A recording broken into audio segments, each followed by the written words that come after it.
Hey everybody, it's Tyler, aka 1thriftyt on Instagram and YouTube, and today I am going to go over eBay, how I do eBay shipping at least, what I use, and then just kind of what my theories and philosophies are when it comes to shipping on eBay, because there are a lot of people, especially with cross-listing right now, that are diving into eBay from like Poshmark or Mercari or just new to eBay, and a lot of people have a lot of questions about shipping. And that's understandable because honestly, I think shipping is probably one of the biggest hurdles for a new eBay person. Because honestly, if you don't do it right, you're going to lose a bunch of money. And you need to do it correctly, or yeah, you might as well not even have a business as far as that goes, because you will basically lose tons and tons and tons of money. And don't get me wrong, I made a lot of mistakes along the way, and you will too, probably. But the beauty thing of it is eBay shipping is really simple once you get a system down. And hopefully some of these things I tell you today will help you guys out and get you guys more confident in selling and cross-listing to eBay. So first of all, I'm going to show you the one thing you definitely need, which I just about accidentally hit, is a scale. This is actually a kitchen scale. It goes up to 10 pounds. Anything I'd say I try to shoot for things a scale that's at least 10 pounds and has a fairly accurate low end as far as that goes for like your lighter packages under a pound, obviously, or even so it can do ounces, it can do pounds. That's kind of the main two you got to worry about in this region of the world. But yeah, kitchen scale is good to have. I will probably link one down below in the description that I recommend. This is one I got a long time ago. I also have another one that I got on Amazon, but normally like anywhere from $10 to $20 for one of these. You can get a postage scale, but honestly, a kitchen scale works just as good. Um, so that's definitely a must-have. But I will say this: what I'm going to tell you next is with first class shipping. If it's under a pound, so you got to kind of know what a pound weighs, or you can weigh it. But are going to need the scale when you do ship out. But when you're actually doing your listing, as long as you have a kind of fairly good idea of what you think it will weigh, if you're within a couple ounces, you'll be fine. And because when you go to initially print your label and stuff, it's going to ask you the size and like the weight of your package, so you can actually weigh it right before you ship it and save a ton of time and not have to worry about weighing every single item as you go, because otherwise you'd have to weigh every item with your packaging and everything every single time you listed something, and that's just not feasible because that's a lot of wasted time, and that's really easy to do after you package it up, drop it on a scale, and print your label. So don't worry about how much something weighs other than just kind of have a general idea, and if it's under a pound. Because if it's under a pound, you can ship it first class through the United States Postal Service. And anything under a pound that's not breakable, because I do a lot of clothing, but I do some accessories, hats, other things like that. If it's a clothing item or even some lightweight shoes or sandals that I know aren't going to get wrecked and they're under a pound, like a lot of times Crocs, if they're smaller sizes, I'll throw them in one of these, which is a poly mailer, which you guys all know about poly mailers more than likely, especially if you've been shipping or selling on Poshmark and eBay. You can find them on eBay. You can find them on Amazon. There's lots of different places you can order them. I'll probably link some poly mailers that I like and have used in the past. I like this company. They are actually on Amazon. They're a nice thick poly mailer. I don't have to worry about breaking or anything. But anyways, if it's under a pound, I always ship in a poly mailer unless it needs a box, and then I try to find a small box. And it doesn't have to be a special box. It can be any box. I mean, it just has to be under a pound with the item in it, and it can be this big, it could be this big. It really doesn't matter as long as it's under a pound. But obviously, the more the box weighs under a pound, the more you're going to be charged. So like if you got a box that's in the item weigh like 4 or 5 ounces, it's probably about a little under $3. But if you get closer to that pound range, you're in like the $5 range when you ship through eBay. So just keep that in mind. You want to always try to ship the lightest possible way you can with eBay, because you will save tons of money doing that. The The next thing is, if it gets over a pound, this is my next go-to. The padded flat rate envelope, bubble mailer, or whatever they call it. They actually say padded flat rate envelope on them, and that's what you would select when you are finalizing your shipping on eBay. With that, you don't even need to worry about the weight. If you can fit it in this thing, you can ship it. So a lot of times jeans, anything over a pound, jeans, sweaters, definitely some shoes. Certain shoes I will throw in here if I don't think they'll get wrecked. Anything basically you don't think will get damaged in this thing, you can put as much packing or anything else inside of this thing, as long as you can seal it up. And even if you get dang close and it doesn't quite want to seal, grab some tape up the end. But as long as you can close this, you can ship it.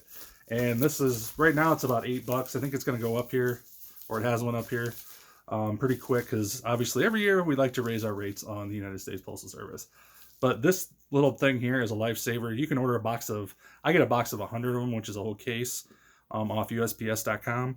I would recommend that if you plan on having a long-lasting reselling business on eBay, or even Mercari, because you can ship these extremely cheap compared to a lot of regular priority or their larger flat rate boxes. So if you think you're going to have, you want to class it up a little, or want to spend a little more, or you have an item that won't fit in that type of mailer, which I have with a lot of times with bulky jackets or sweaters or things like that, they have an array of just regular priority mailing boxes on the website. Sorry, I'm making a lot of noise. And this is one I use a lot. It's the 11.5. Let's see. Outside is 11.65 by 2.5 by 13.5. Just a regular little mailing box. And it does say mailing box on it. If it's a flat rate mailing box, then you would have to select the flat rate box on your eBay settings when you go to ship. If it just says mailing box, you just select priority mailbox. You don't want to do anything other than just regular priority mail box or package or whatever it says. I can't remember the specifics. But that is one option. A lot of times for shoes, I get these, which are, I should have put these all together before I did this. Hopefully this isn't too loud. But I'll just show you a general. This is the gist of it. It's a big, looks like a giant long shoebox. And I think it actually says shoebox on it in tiny print right there in the middle above the barcode. And again, it just says priority mailing box, which it doesn't want us there. There it is upside down. Priority mailing box. So that again, you just select the priority mailing box and you can ship that.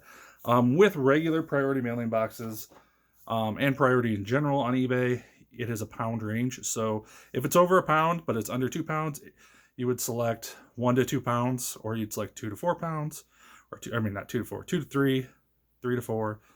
Basically, you go by the pound, and that's where the charges increase. A lot of times, items, so you don't have to be super accurate. As long as you're between that range, you can just pick a pound range and you'll be good to go. That's all you got to do. Then they also have what they call regional rate boxes, and this is one I use a lot. It is the regional A flat or rate box. You get a little bit better rate on some items you don't. So you need to kind of, if you have your item weighed but not in the box yet, and just kind of adjust just of how much more your item might weigh if you throw it in a box, you can a lot of times plug that in on eBay, and then it will tell you, and you can do the drop down and look at your options as far as this box might cost you $1 less than a regular box, or it might cost you $1 more. So if it can fit in these, which these are a little box, which I should have again had folded up, but they're about that big. They're not real big, but you can fit some decent, nice little items in there. A lot of times small shoes, anything small and breakable, things like that. They also make, which I don't have on hand, unfortunately, they have flat rate boxes. I don't really use them very often because I don't sell a lot of big, heavy, bulky items, because a lot of times the flat rate boxes are either too small or they're big, but I can ship them cheaper in one of these other options that I just showed you. If I was shipping a lot of other items like, I don't know, like let's say birdhouses. If I was shipping a birdhouse and it weighed too much and I could put it in a large flat rate box, that would be the way to go. But honestly, I don't, as a clothing person and shoe person, most of the time accessories, that's not really on my radar a lot of times because nothing's really that heavy. I suppose if I did a giant lot or deal, it might be. But yeah, if you start getting to like 5 pounds on up, and you can fit it in one of their large flat rate boxes, that's the way to go. They also have a lot of regular non-flat rate boxes online that you can get, or at your local post office sometimes. But ooh, well, maybe. Hold on. I thought I was gonna sneeze, but I saved myself. But I'm gonna leave that in there because I don't really edit my videos out because it's just a little nicer. So you guys know I'm not perfect. But anyways, those are kind of my shipping options as far as the boxes go. I guess one other thing I should say, you don't have to have a United States Postal Service box to ship anything. You can take any box. You can take an Amazon box and throw your stuff in it and ship it first class, or you can ship it priority. A lot of times they do make some stickers you can get on their website for free, on USPS's website for free if you want, that say priority mail. You can slap them on there. Or a lot of times if you take them to the post office or wherever you drop your packages off, they will put priority tape or priority stickers on them just to identify them. But even then, you don't have to have those on there. I do that all the time. I will reuse Amazon boxes a lot. I reuse a lot of boxes basically.